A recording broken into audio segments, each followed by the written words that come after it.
சென்னையில் ஒரு இடத்துல ஒரு ஆர்ப்பாட்டம் நடத்துகிறாங்க. நம்முடைய சீஃப் ஜஸ்டிஸ் ஆஃப் இந்தியா அவர்கள் மீது தவறான ஒரு நபர் தாக்குதல் நடத்துகிறாங்க. அதை கண்டிக்கணும் எல்லோருமே. அதை கண்டிச்சுட்டு வரும்போது இவங்க ஒரு அட்வொகேட் மேலே தாக்குதல் நடத்துகிறாங்க. இதுதான் காமெடி. இதில் என்னென்னா, இன்னைக்கு திருமாவளவன் அவர்கள் நேரடியாக ஒரு மக்களால் தேர்ந்தெடுக்கப்பட்ட எம்பி, மெம்பர் ஆஃப் பார்லிமெண்ட், ஒரு கட்சியினுடைய தலைவர். இத்தனை ஆண்டு காலம் தமிழகத்தில் அரசியல் பண்ணுறாரு. அவர் மேடையில் சொல்கிறாரு, பார்த்து முறைச்சா 4 தட்டு தட்டணும் அப்படின்னு.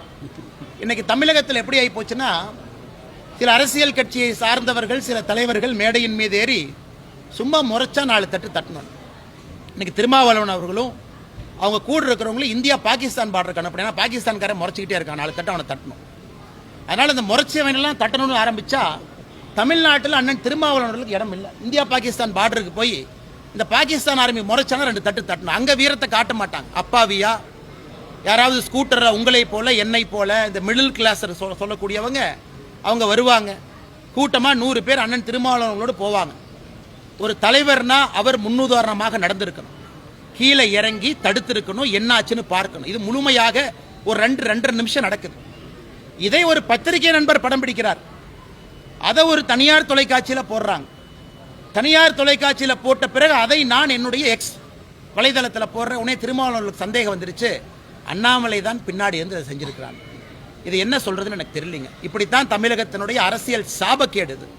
இப்படிப்பட்ட தலைவர்கள் தான் இங்கே அரசியல் பண்ணுறாங்க. ஜாதியை வைத்து, அட்டூழியத்தை வைத்து, அடக்குமுறையை வைத்து, வன்முறையை வைத்து மக்களை மிரட்டி. இன்னைக்கு திருமாவளவன் அவங்களுடைய எக்ஸ்பிரஸ் வலைதளத்துக்கு போய் பாருங்க, யாருமே கமெண்ட் பண்ண முடியாது. அரசியல் தலைவர் நான் எக்ஸ் வலைதளத்தில் ஒரு கருத்து போடுறேன்னா கமெண்ட் பண்ணுறதுக்கு உங்களுக்கு எனக்கு உரிமை இருக்கு. நான் சொல்ற கருத்துக்கு நீங்க எதிர்க்கிறீங்களா, கமெண்ட் பண்ணுங்க, பரவாயில்ல. என்னுடைய கருத்தை ஆதரிக்கிறீங்களா, கமெண்ட் பண்ணுங்க. ஆனால் திருமாவளவன் மட்டும் பார்த்தீங்கன்னா அவர் எக்ஸில் போடுவார், ஆனால் கமெண்ட் டிசேபிள்டு. அப்படின்னா அவர் கருத்தை மட்டும்தான் நீங்கள் படிக்கணும். அந்த கருத்தை எதிர்த்தோ ஆதரவாகவோ நீங்கள் பதிவு செய்யக்கூடாது.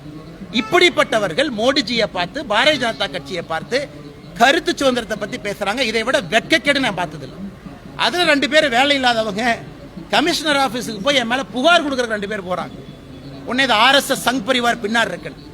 திருமாவளவன் அவர்களுடைய ஃபேவரட் என்னன்னா, தமிழ்நாட்டில் சூரியன் கொஞ்சம் அதிகமாக உக்கரமாக இருந்துச்சுன்னா RSS இருக்கு, சூரியன் சரியாக உதிக்கிறதுக்கு தாமதமாச்சுன்னா RSS இருக்கு, மழை அதிகமாக வந்தால் RSS இருக்கு, மழை கம்மியாக வந்தால் RSS இருக்கு. அதனால் திருமாவளவன் அவர்களுடைய அரசியல் இந்த அளவுக்கு கீழ்த்திறந்த ஒரு அரசியலாக மாறி இருக்கிறது நினைக்கும் பொழுது மிகவும் வருத்தமாக இருக்கு. இதை நான் பத்திரிகை நம்பரில் பார்க்க முடியல 3-4 நாளாக. இன்னைக்கு பார்க்கறனால இந்த கருத்தையும் பதிவு செய்கின்றேன். அதனால் தமிழக அரசு இதை முழுமையாக இன்வெஸ்டிகேட் பண்ணணும். அதில் திருமாவளவன் மீது திட்டமிட்டு தாக்குதல் யார் நடத்தினாங்களான்னு பார்க்கணும். என் பேரையும் சேர்த்து பார்க்கட்டும். அப்படி நடத்தப்படவில்லை என்றால் திருமாவளவன் அவர்கள் அரசியலை விட்டு ஒதுங்கணும்.